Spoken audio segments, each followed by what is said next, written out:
Face à la sécheresse qui s'intensifie dans l'Ouest américain, les scientifiques se tournent vers un allié inattendu dans la lutte contre les effets du changement climatique, le castor, le plus gros rongeur d'Amérique du Nord. En 2009, une équipe s'est aventurée dans une rivière agonisante du haut désert de l'Oregon et a construit 76 faux barrages de castors à l'aide de simples poteaux et branches de bois. Aucun castor n'y a été introduit. La rivière avait creusé un sillon creusé à même le sol trop chaud pour que ses propres poissons puissent y survivre, et la poignée de castors qui y étaient déjà piégés était en train de succomber à ses ravages depuis des décennies. Le plan paraît presque trop simple pour fonctionner. On attribue aux castors le mérite d'avoir permis aux contribuables tchèques d'économiser plus d'1 million de dollars en faisant ce qu'ils font de mieux construire des barrages. Il suffit de planter les poteaux puis de laisser les animaux faire le reste. Mais ce que ces castors ont accompli ensuite, en l'espace de 4 ans seulement, est quelque chose qu'aucun ingénieur n'avait vu venir, la tranchée mourante. Permettez-moi donc de vous présenter d'abord la rivière. Il s'agit de Bridge Creek, un affluent de la John Day dans l'est de l'Oregon, et en 2009, elle ne fonctionnait pratiquement plus comme une rivière. Elle s'était creusée dans une tranchée, un fossé profond et étroit, aux parois verticales creusées plusieurs mètres en contrebas du terrain environnant, comme si quelqu'un avait traîné un couteau dans le fond de la vallée. Le peu d'eau restante coulait rapidement et peu profondément au fond de cette gorge. Les castors contrôlaient toutes nos crues. Ils ralentissaient le débit de l'eau qui coulait ainsi toute l'année. La faune sauvage pouvait donc s'abreuver au barrage de castors toute l'année, au lieu de manquer d'eau en été. Et voici ce que ce fossé a fait à tout ce qui l'entourait.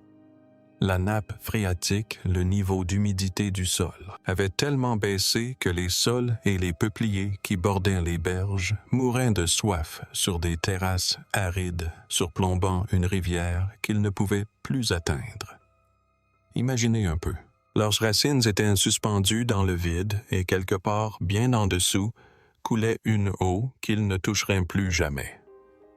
En été, la température dans cette tranchée exposée atteignait régulièrement 25 degrés Celsius. Ce chiffre est plus important qu'il n'y paraît, car 25 degrés Celsius correspond à la limite létale pour les truites arc-en-ciel menacées qui étaient censées frayer dans ce ruisseau précis. Ces truites ne sont pas des poissons d'aquarium fragiles. Ce sont des truites robustes anadromes qui remontent des centaines de kilomètres de rivière pour se reproduire. Et ce ruisseau qui aurait dû être l'une de leurs nurseries s'était transformé en un chenal peu profond et exposé, capable de les tuer en un seul après-midi de forte chaleur. La nurserie était devenue un véritable four. Normalement, Bridge Creek semblait être un cas d'école pour un sauvetage coûteux et nécessitant d'importants moyens. Il aurait fallu faire venir les excavatrices couler le béton dépensé des millions et vite. Au lieu de cela, le plan consistait en 76 petites structures en branchage réparties sur 3,5 km de ruisseau. Car Bridge Creek avait un atout que presque aucune autre rivière mourante n'avait. Le seul animal capable de la sauver vivait déjà en elle et elle était en train de disparaître. L'une des premières questions que l'on me pose, c'est « Y a-t-il déjà eu des castors ici ?» Et la réponse est « Oui, il y avait des castors ici, et ils étaient répandus et communs dans ce paysage. » Les ingénieurs piégés. Pour comprendre pourquoi les castors étaient en déclin, il faut savoir ce qui est arrivé à cette rivière pendant une centaine d'années. Remontons assez loin dans le temps. Bridge Creek ne ressemblait en rien à un simple chenal.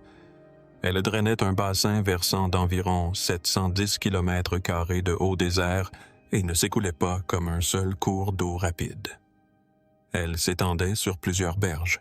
Il s'agissait d'une zone humide à chenaux multiples et entrelacés. L'eau peu profonde s'étendait en éventail sur le fond d'une large vallée retenue par des générations de barrages de castors qui piégeaient les sédiments, emmagasinaient les eaux souterraines et les laissaient s'écouler lentement durant la saison sèche. La vallée entière fonctionnait comme une éponge. Puis, nous l'avons vidée.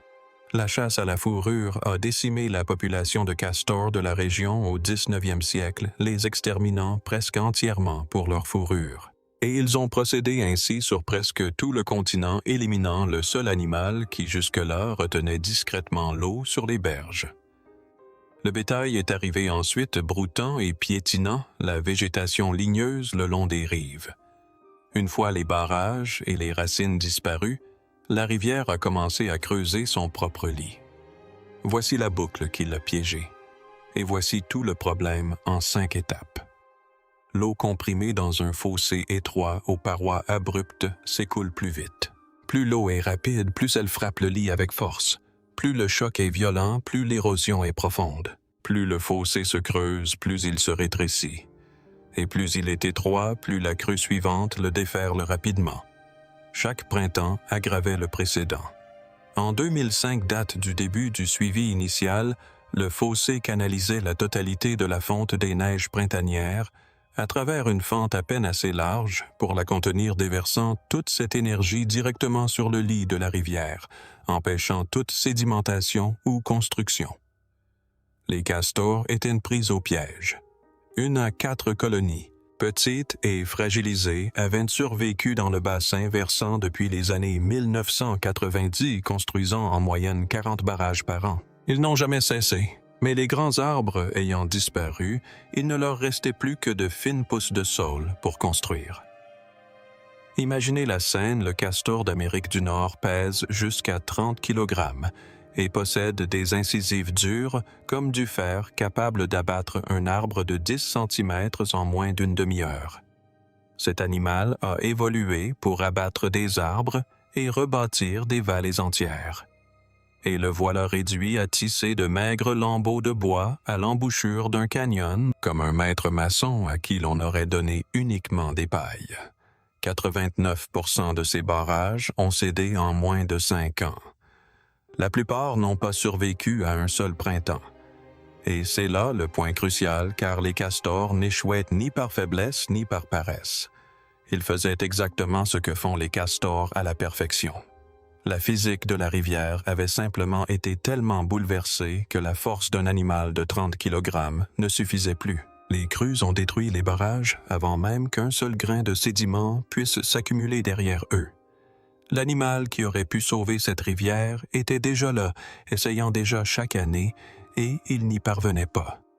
Le plus étrange, c'est que la raison pour laquelle il n'a pas pu gagner n'avait absolument rien à voir avec le castor. Nous avons commencé à construire des structures appelées analogues de barrages de castors pour essayer d'imiter le rôle que jouent les castors dans ces systèmes fluviaux. Un problème de physique. C'est sur cette idée que tout le projet a reposé. La solution était d'ordre mécanique et non biologique. L'équipe à l'origine du projet, composée de Nick Bowes et Nick Weber en collaboration avec Michael Pollock de la NOAA et Joseph Wheaton de l'Université d'État de l'Utah, a étudié Bridge Creek et n'a pas conclu qu'il fallait introduire davantage de castors. Il y avait des castors. Ils s'activaient sans relâche. L'équipe a compris qu'il était inutile d'ajouter un animal. Il suffisait de modifier légèrement la physique de la rivière pour permettre à l'animal déjà présent de faire ce qu'il désirait ardemment. Ils ont donc construit des imitations. On parle d'analogue de barrage de castors et le terme « analogue » est ici tout à fait approprié. Il ne s'agissait pas de barrage, mais de faux, suffisamment réalistes pour tromper la rivière et attirer les castors, mais construits selon des spécifications totalement différentes de celles des structures rigides habituellement utilisées par les ingénieurs. Et c'est là que réside l'ingéniosité de cette conception, car elle procède exactement à l'inverse d'une restauration classique. La solution classique consiste à installer des barrières rigides. Barrages en béton, en bâcle, ancré-bloc de pierre importés, tout cela pour tenter d'arrêter l'eau par la force. Le problème, c'est que l'eau ne réagit pas à la force. Lorsqu'une crue s'abat sur un mur solide, l'énergie ne disparaît pas. Elle se concentre à la base sur les bords à chaque jointure jusqu'à ce que quelque chose cède. Les faux barrages n'ont pas résisté à l'eau de cette façon. Ils ont cédé. Ils étaient conçus pour se plier, laisser passer l'eau et survivre à une seule crue printanière, le temps d'offrir aux castors une base qui ne s'effondrerait pas sous leur poids en avril. C'était tout le pari. Non pas construire les barrages pour les castors, mais simplement tenir le coup une saison de plus que ce que les castors pouvaient gérer seuls et voir si un moteur enrayé finirait par démarrer. Et si cette idée vous interpelle comme peuvent le faire un paysage dévasté et le mécanisme invisible qui le répare discrètement, prenez un instant et abonnez-vous, car tout ce que cette rivière deviendra dépend de ce seul pari. Et vous allez vouloir voir jusqu'où cela va. 76 squelettes. En septembre 2009, ils ont donc construit 76 de ces ouvrages sur 4 tronçons du ruisseau destinés au traitement des eaux. Voyez comme la construction est simple. Une équipe se tient dans le cours d'eau avec un marteau hydraulique portatif et enfonce des poteaux de clôture en bois dans le gravier suffisamment profondément pour qu'ils soient stables en les alignant en travers du lit du ruisseau. Les poteaux font environ 8 cm d'épaisseur et sont espacés d'environ 1/3 de mètre. Ensuite, ils tressent des branches de sol fraîches entre eux horizontalement couche après couche, comme une clôture en osier posée à plat au-dessus de l'eau. Le tressage est volontairement laissé semi-poreux afin que l'eau s'y infiltre en période d'étiage et déborde sans danger en période de crue, au lieu de s'y écraser. C'est tout. Des poteaux, des branches et un espace pour laisser passer l'eau. Aujourd'hui, nous sommes ici pour explorer le ruisseau et examiner les futurs emplacements de quelques analogues de barrages de castors dans le cadre d'un projet de restauration du cours d'eau. Et il faut bien comprendre à quel point c'est contre-intuitif. Un siècle d'érosion une rivière qui avait mis à mal toute une population de ces ingénieurs de la nature pendant des décennies, et la solution n'était ni une machine plus imposante, ni un mur plus solide, mais une structure plus fragile, délibérément conçue pour laisser passer l'eau, pour se courber, pour laisser passer les crues, plutôt que de les combattre. Tout semble trop fragile pour avoir une quelconque importance, jusqu'à ce qu'on comprenne que cette fragilité était précisément le but recherché. La rivière détruisait tout ce qui résistait à son élan, alors les castors lui ont donné quelque chose qui ne résistait pas. Et presque aussitôt, le comportement du ruisseau a changé. La structure a ralenti l'eau, l'a forcée à s'accumuler, et les sédiments qui déferlaient sans cesse dans la tranchée ont enfin commencé à se déposer derrière elle. Pour la première fois depuis des décennies, la matière s'accumulait au lieu d'être emportée. Les castors l'ont vite compris. Environ 1/4 des structures étaient occupées dès la première saison. Les animaux interprètent le seul signal qu'un castor est capable de percevoir, à savoir la sensation et le son de l'eau retenue, et tressent leurs propres branches dans les structures construites par l'homme. Personne ne les a formés, personne ne les a guidés. Ils se sont installés comme on emménage dans une maison à moitié construite enfin dotée d'un toit et ont commencé à terminer les travaux. Puis vint la véritable épreuve, la première inondation printanière de 2010. Le même phénomène saisonnier qui, depuis des décennies, détruisait chaque année les barrages naturels de castors sur ce ruisseau. C'était le moment décisif. Si les structures cédaient comme toutes les précédentes, les castors perdraient à nouveau pied et le projet ne serait qu'une bonne intention, de plus emportée par le courant. Les premiers barrages tinrent bon. L'eau traversa le treillis et franchit la crête exactement comme prévu. La plupart des structures restèrent intactes. Les quelques-unes qui cédèrent l'étaient sur les bords de petites brèches facilement réparables. Et les castors les réparèrent en quelques jours car ils disposaient désormais d'une base digne d'être défendue. C'est la partie que les anciens barrages défaillants n'avaient jamais atteinte. Un barrage naturel cédant lors d'une crue avait anéanti toute la saison de travail de la colonie, les laissant sans ressources. Ces charpentes ont résisté, sont restées debout, offrant aux castors de quoi réparer plutôt que reconstruire. La différence entre colmater un mur et couler de nouvelles fondations, c'est la différence entre persévérer et abandonner. Et comme les structures ont survécu, les eaux de crue ont déposé leurs sédiments derrière elles. Le lit du cours d'eau est monté. Les puits de contrôle ont enregistré une montée de la nappe phréatique de 30 à 90 cm dans la zone de traitement. Imaginez ce que cela représente. L'eau remontait enfin jusqu'aux racines des sols assoiffés des terrasses. Alors les sols se sont désaltérés. Pour la première fois depuis des années, les plantes qui dépérissaient lentement en amont de la rivière ont retrouvé l'humidité de leurs racines et ont réagi comme toujours. Elles ont produit de nouvelles pousses qui sont devenues le premier matériau de construction convenable dont les castors disposaient depuis une génération. La rivière nourrissait désormais l'animal même qui la reconstruisait. Le circuit qui avait affamé toute vie se transformait discrètement en un circuit qui la nourrissait. La question n'était donc plus de savoir si des bâtons et des poteaux de clôture pouvaient résister à une inondation. La réponse était oui. La question est devenue bien plus vaste et étrange. Un animal pesant moins qu'un labrador pourrait-il inverser un siècle d'érosion qu'aucune quantité de béton n'avait jamais réussi à enrayer? Le moteur démarre. L'équipe a continué à alimenter l'avance. Entre 2010 et 2012, ils ont installé de nouvelles structures, les superposant à celles déjà enfouies sous les sédiments, faisant ainsi monter le niveau de l'eau progressivement. Ce détail illustre la rapidité du processus, car l'enfouissement d'une structure n'est pas un échec, mais bien l'objectif visé. Cela signifie que les sédiments s'accumulent là où on le souhaite. Les équipes ne réparaient donc rien. Elles construisaient l'étage suivant sur les fondations que la rivière elle-même venait de créer. En 2220, un barrage artificiel était en activité dans le bassin versant. Puis vint 2013 et le chiffre qui a bouleversé la perception de ce domaine. Cette année-là, des équipes d'arpenteurs ont parcouru Bridge Creek sur toute sa longueur et ont recensé chaque barrage artificiel ou naturel. Imaginez un peu, marcher des kilomètres le long d'un cours d'eau que l'on a découvert comme une tranchée morte et creusée, compter barrage après barrage et voir le nombre dépasser toutes les prévisions. Le total s'élevait à 236. Parmi ces barrages, 121 étaient des constructions humaines.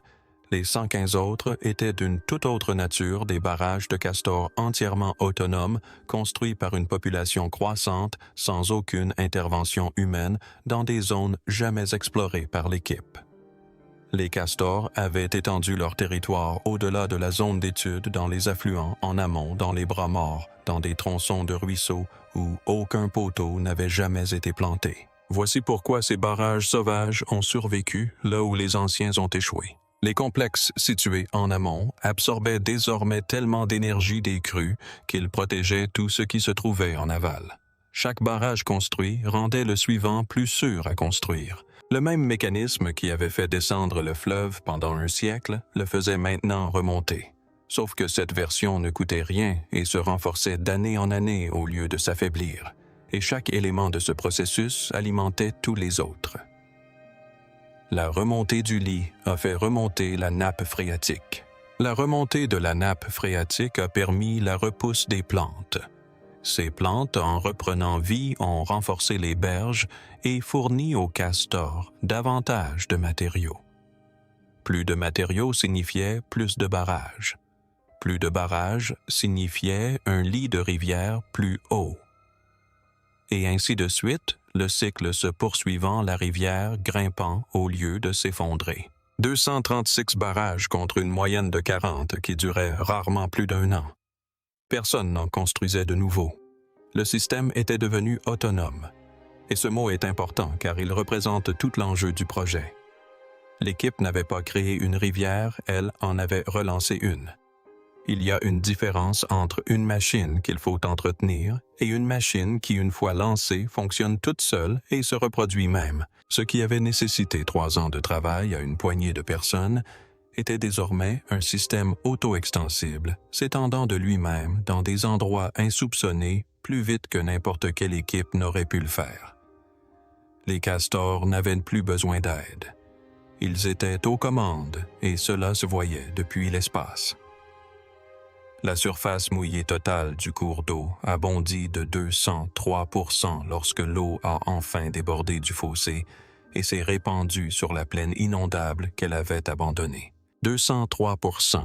Nous sommes juste en aval du principal barrage de Castor qui retient un volume d'eau absolument colossal. La rivière avait plus que triplé sa superficie, s'extirpant du chenal qu'elle avait creusé et reconquérant le fond de la vallée qu'elle occupait autrefois. L'analyse satellitaire révélait une augmentation de 20% de la végétation le long des berges traitées sol carex et jonc, colonisant des terres restées nues pendant des décennies. L'écosystème se régénérait et cela était visible depuis l'espace. Mais un problème se cachait dans les données. Ou plutôt, il y avait un problème que tous les participants s'attendaient à trouver. Et lorsqu'ils l'ont cherché, il était introuvable. Il n'était pas simplement absent. Les données ont révélé exactement le contraire de ce que la science prévoyait. Et la raison de son absence a complètement bouleversé la nature même de ce projet. La machine frigorifique. Le problème que tout le monde redoutait était la chaleur. C'est un principe fondamental de l'écologie des cours d'eau. Lorsqu'on retient l'eau courante derrière un barrage, on la disperse en de vastes bassins peu profonds et lents exposés au soleil. Or, l'eau peu profonde, lente et ensoleillée se réchauffe. C'est un fait connu. C'est pourquoi une flaque d'eau se réchauffe en été, contrairement à une rivière profonde et rapide. Ainsi, tous les modèles classiques prévoyaient que des centaines de nouveaux barrages réchaufferaient encore davantage Bridge Creek et feraient grimper les températures estivales déjà dangereuses au-delà du seuil de survie des truites arc-en-ciel, entraînant leur extinction définitive. C'était la crainte réelle qui planait sur le projet. On craignait non pas qu'il soit inefficace, mais qu'il ne tue précisément les poissons qu'il était censé sauver. Les données de suivi publiées en 2017 ont démontré le contraire. Les températures maximales quotidiennes estivales dans les zones barrées par les castors ont chuté jusqu'à 2,5 degrés Celsius. À l'intérieur des barrages, des capteurs ont enregistré des variations de température de plus de 8 degrés sur de très courtes distances. Des poches d'eau froide à quelques mètres seulement de bassins plus chauds. Un fin patchwork de température où les poissons pouvaient se déplacer à leur guise, choisissant leur confort comme on passe du soleil à l'ombre. Pour un poisson vivant à la limite de sa survie, ce n'est pas rien. C'est la différence entre une rivière qui vous tue par une chaude journée et une rivière où l'on peut toujours nager quelques mètres et trouver une eau suffisamment fraîche pour survivre. Les castors n'avaient pas seulement abaissé la température moyenne, ils avaient offert aux poissons le choix. Alors, d'où venait ce froid du sous-sol? Et c'est là le plus beau de toute l'histoire. Sous chaque cours d'eau au lit de gravier, il existe une couche cachée où l'eau de la rivière et l'eau souterraine se mélangent et circulent entre les pierres. Les hydrologues l'appellent la zone hyporéique. Dans la tranchée creusée par Bridge Creek, cette couche avait quasiment cessé de fonctionner faute de pression suffisante pour y faire pénétrer l'eau et en raison d'un débit trop faible pour permettre les échanges. Les barrages ont relancé le processus. Le poids colossal de toute l'eau retenue par des centaines de barrages exerçait une pression considérable forçant l'eau chaude de surface à s'infiltrer à travers le gravier jusqu'à cette couche souterraine. Là, isolée du soleil et enveloppée de terre fraîche, l'eau cédait sa chaleur. Puis des centaines de mètres en aval, elle remontait à la surface sous forme de source froide. La rivière circulait dans le sol comme l'eau circule dans les serpentins d'un réfrigérateur. Et la seule pompe qui la faisait fonctionner était le poisse de l'eau retenu par les branches. Les castors avaient construit sans même s'en rendre compte un gigantesque système de refroidissement souterrain. Et c'est ce qui devrait vous interpeller. Aucun ingénieur n'avait prévu de construire cela. Personne n'avait intégré d'échangeurs de chaleur dans le plan. L'équipe a planté quelques poteaux en espérant ralentir le courant. Ce refroidissement était un cadeau inattendu. Un système de régulation climatique complet, né du simple fait de laisser un animal retenir l'eau comme il le fait depuis des millions d'années. Le castor résolvait un problème dont il ignorait l'existence en utilisant une méthode à laquelle aucun humain n'avait pensé. Et c'est précisément à ce moment-là que ce projet a cessé d'être ce qu'il avait commencé comme projet d'habitat. Planter des poteaux, aider les castors. observer la réaction des poissons. Tout cela s'est transformé en infrastructure d'adaptation au changement climatique, contribuant activement à refroidir la rivière face au réchauffement climatique qui ne fera que s'intensifier dans l'ouest du pays pendant des décennies. Les barrages ne se contentaient pas de créer de l'espace pour la vie.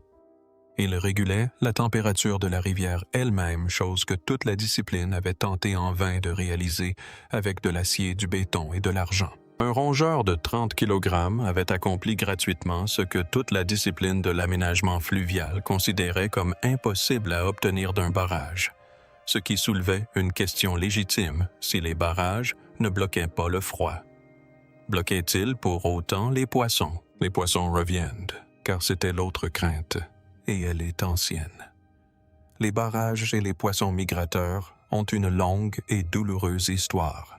Chacun sait qu'un barrage en travers d'une rivière est généralement synonyme de mort pour les poissons qui tentent de remonter le courant pour frayer. Logiquement, 200 nouveaux barrages auraient dû bloquer complètement les frayères.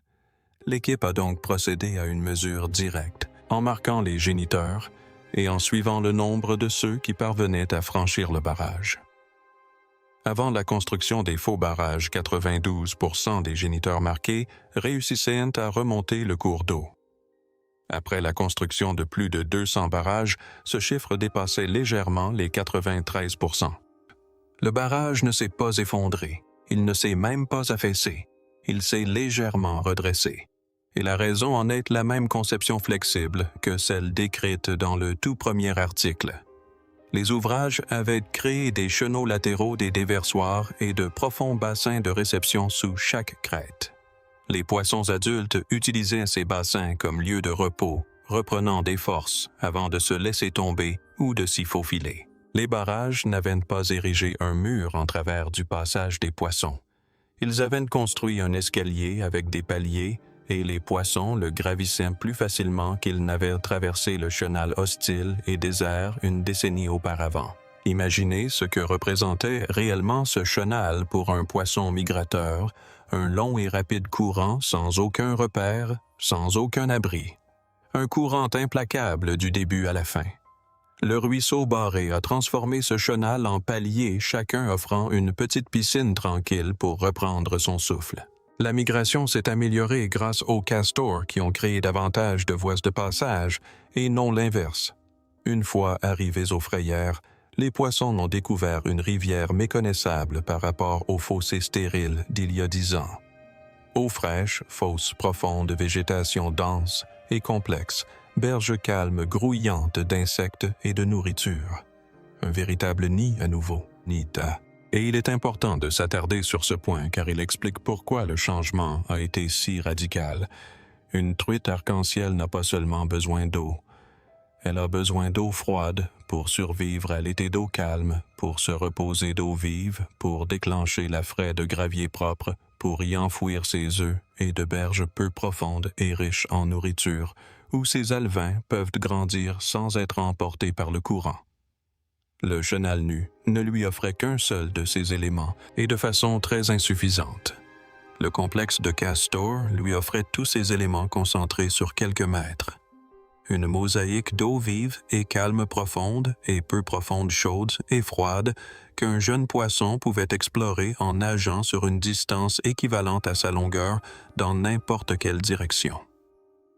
Les castors n'avaient pas seulement ajouté de l'eau. Ils avaient ajouté de la diversité, et la diversité est essentielle à la vie. Voici maintenant les chiffres publiés en 2016 après 8 années consécutives de suivi, et ils sont presque incroyables. Comparativement aux zones témoins non traitées, les sections aménagées par les castors ont affiché une augmentation de 52% de la survie des juvéniles, de 168% de la densité et de l'abondance des poissons et de 175% de la biomasse totale. Ce dernier chiffre est particulièrement significatif. Une biomasse qui augmente encore plus vite que l'abondance signifie que les jeunes poissons étaient non seulement beaucoup plus nombreux, mais qu'ils grandissaient aussi plus vite et plus gros s'engraissant dans l'habitat riche et complexe que les castors avaient créé autour d'eux. Plus de poissons des poissons en meilleure santé, et des poissons plus gros tout à la fois. D'après les données mesurées, il s'agit de la plus forte amélioration documentée de la productivité des truites arc-en-ciel menacées jamais enregistrées dans le cadre d'un projet de restauration d'habitat dans tout le bassin du fleuve Columbia. Et le bassin du Columbia n'est pas un coin tranquille. C'est l'un des systèmes fluviaux les plus étudiés, les plus disputés et les plus aménagés de la planète. Un endroit où des milliards de dollars ont été investis dans des passes à poissons, des écloseries et du béton. Le plus grand succès documenté dans tout ce bassin ne provient d'aucun de ces investissements. Il est le fruit de quelques branches et d'un animal sans aucune contrepartie financière. Pas d'écloserie, pas de béton, pas de passe à poissons, un animal à qui l'on a simplement offert un support pour faire ce qu'il fait depuis 10 millions d'années. Et c'est le coût total de l'opération qui rend cette histoire moins remarquable, voire presque absurde. Une rivière reconstruite. Ces 76 barrages initiaux sont désormais en train de pourrir. C'était prévu dès le départ. Ils n'ont jamais été conçus pour durer. Il s'agissait d'échafaudages, et les échafaudages sont censés être démontés une fois la structure stable. Les castors les ont remplacés il y a des années et n'ont cessé de construire depuis. De nouveaux barrages, de nouveaux canaux, de nouvelles zones inondées chaque année sans que cela n'entraîne un coût de construction supplémentaire. Les constructions humaines ont rempli leur unique fonction tenue bon pendant une saison, puis se sont discrètement fondues dans le ruisseau qu'elles avaient contribué à faire renaître. Il y a quelque chose de presque humble là-dedans. Les éléments les plus réussis de ce projet étaient conçus pour disparaître. Le coût total de l'intervention humaine s'est élevé à 374 000 $. Maintenant, comparez cela à l'alternative. La restauration traditionnelle de ce même tronçon aurait coûté entre 3,5 et 34 millions de dollars, et l'ouvrage aurait commencé à se dégrader dès le départ de la dernière machine. Imaginez un instant ce que cela représente. La solution conventionnelle la moins chère coûtait près de 10 fois plus cher que la solution réellement employée. Et la plus onéreuse, près de 100 fois plus. L'option coûteuse vous aurait donné une structure vouée à la dégradation. L'option économique, elle, a permis de créer un système évolutif. Voilà la véritable différence. Percez un trou dans un barrage en béton et il restera percé jusqu'à l'arrivée d'une équipe de réparation. Percez un trou dans un enclos de castors et les castors le reboucheront gratuitement pendant la nuit pendant que vous dormez. Depuis, la méthode s'est répandue dans tout l'Ouest américain, au Colorado, en Utah, en Idaho, au Nevada et en Californie, les agences fédérales accélérant les procédures d'autorisation pour son déploiement à plus grande échelle. Car un outil aussi peu coûteux et aussi efficace est quasiment impossible à contester une fois les données recueillies. Les équipes partent désormais avec pour seuls outils des poteaux de clôture, des boutures de sol et un pilon hydraulique, construisent leur cadre en quelques jours et laissent le reste du projet au castor déjà installé. C'est une restauration qui se fait d'elle-même, assurée par une main-d'œuvre non salariée autonome et présente spontanément au travail chaque jour. Et le principe qu'elle a démontré est simple, même s'il a fallu une décennie de données concrètes pour le rendre incontestable. Parfois, le génie le plus remarquable ne réside pas dans la construction elle-même, mais plutôt dans le fait de donner au bon artisan un point d'ancrage qui dure une saison supplémentaire. Bridge Creek n'a pas prouvé l'utilité des castors, nous le savons depuis des siècles. Ce que cette expérience a démontré est bien plus probant. Un système naturel pris dans un cercle vicieux peut en être libéré grâce à une intervention aussi simple et peu coûteuse qu'elle s'apparente presque à de la construction. À condition bien sûr que le mécanisme de l'autre côté de l'écluse soit opérationnel et prêt à prendre le relais dès qu'on tourne la clé. Tout le savoir-faire ne résidait pas dans la construction, mais dans la connaissance de l'écosystème existant, de son fonctionnement et du moindre obstacle qui se dressait sur son chemin. L'équipe n'a pas sauvé cette rivière. Elle a levé un obstacle et laissé les véritables ingénieurs de la rivière poursuivre leur travail. 76 structures. Aucun castor introduit 374 000 $ et une rivière qui désormais s'autorégule, se répare, se refroidit et se régénèrent un peu plus chaque année sans intervention extérieure ni contribution financière. Alors voilà ce qui me trotte dans la tête et je veux votre réponse dans les commentaires. Si un problème d'une telle ampleur pouvait être réglé à si peu de frais, simplement en évitant le passage d'un animal. Combien d'autres systèmes défaillants dépensons-nous des millions pour les combattre de front, alors que la solution était sous nos yeux depuis toujours?